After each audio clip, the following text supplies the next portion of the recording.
E se fosse vero?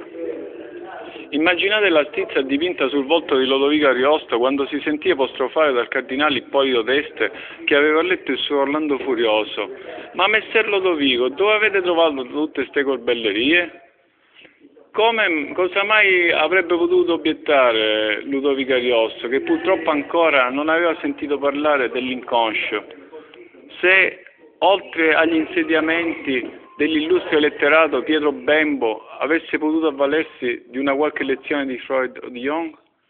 Allora sì che Ariosto avrebbe potuto rispondere nell'inconscio: Messer Ippolito, nel mio come nel vostro, ed è tutto vero.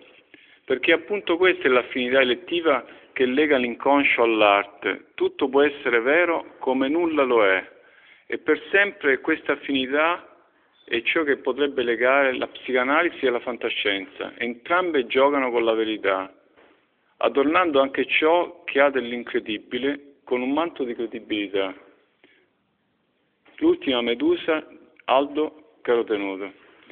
Orientale Sicula 7.arte, via Mario Giurba, 27 Messina, telefono 090 7747 17, 347 500 41 64, Stello Quartarone, vacanze della psiche dal 24 aprile al 6 maggio, tutti i giorni dalle 17 alle 21.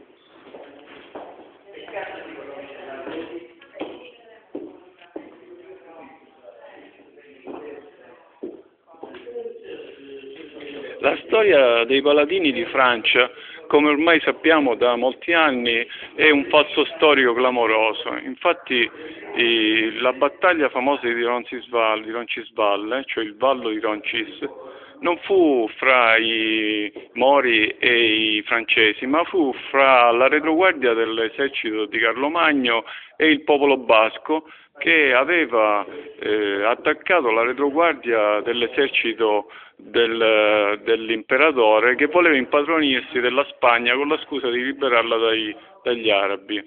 E questa clamorosa sconfitta di un popolo cristiano, ad opera di un popolo cristiano come i baschi, è stata camuffata per secoli con questa storia dei paladini di Francia, che è totalmente inventata dalla letteratura europea. E il nostro italiano